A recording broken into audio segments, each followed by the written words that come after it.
బంటి, నువ్వు ముందు పాలు తాగు. మీరు అమ్మమ్మ గిఫ్ట్ ఇస్తే అంటేనే నేను తాగుతాను తాతయ్య.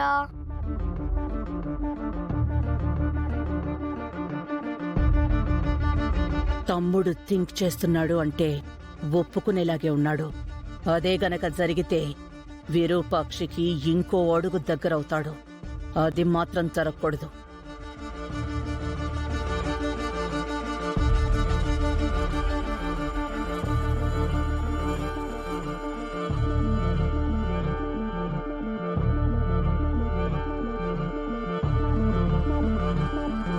సరే, సాయంత్రం ఇంటికి వచ్చేటప్పుడు తీసుకొస్తాను.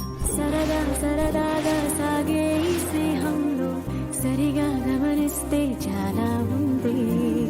చిలిపి బరువేదో మోపింది ప్రాణంలో, అది నీ జతలోనే మోయాలందే. బాబు నీ పేరే బళ్ళో పాఠంలా బట్టి కొట్టేది నీ కంట. అయ్యో నీ మాటే నిజంగా రోజు నిజంగా పాలు తాగు. మామిడలోన చూడలేని అందం నీ గూడు చూపింది నాకివ్వాడా. మా నాన్న కోపం మరిచేంత మైకం నా చుట్టూ కమ్మింది సంతోషంలా.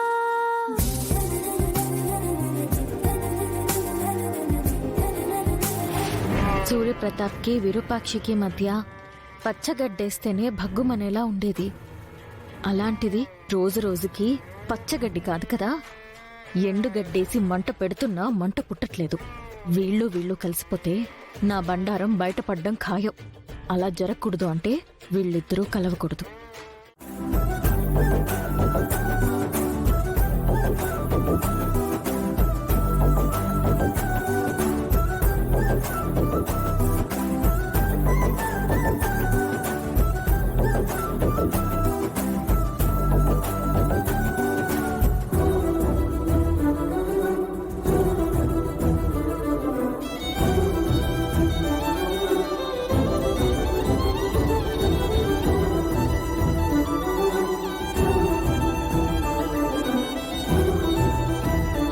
విరూపాక్షి, ఇప్పుడు చూడు ఏం చేస్తానో.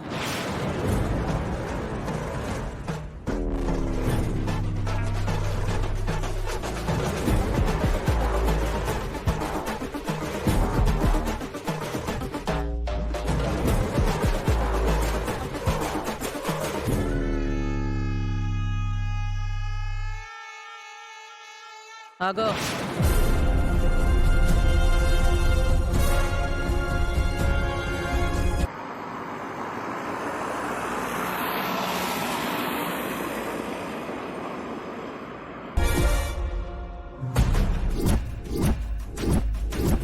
ఏంటి, నా తమ్ముడికి కాఫీ ఇచ్చి దగ్గరైపోదామని చూస్తున్నావా? నేనుండగా అదెప్పటికీ జరగదు, జరగనివ్వను.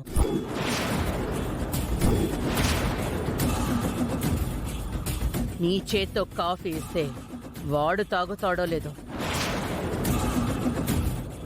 ఇటివ్వు, నేనిస్తాను.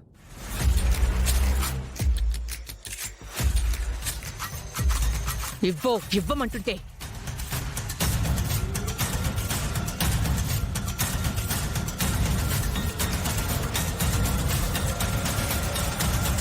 అమ్మా, ఆ బాల్ ఇవ్వు.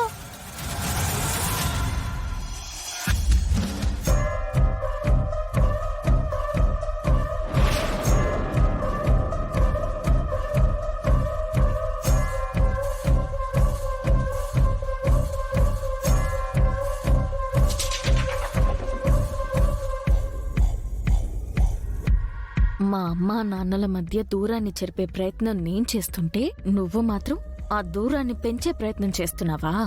చెప్తానుండు నీ సంగతి.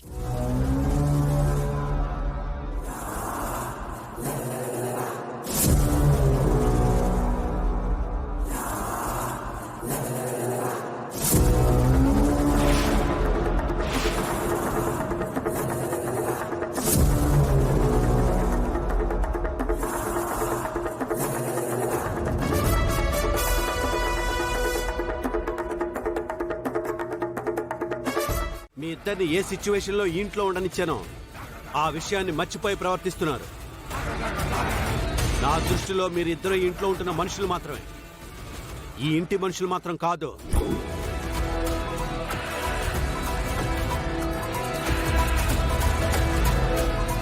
రూప ఉండమని చెప్పిందన్న ఒకే ఒక్క కారణంతో ఇంట్లో ఉండనిస్తున్నాను.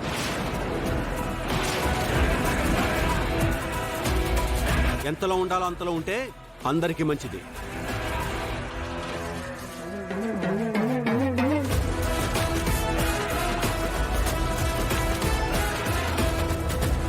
పదచంద్ర,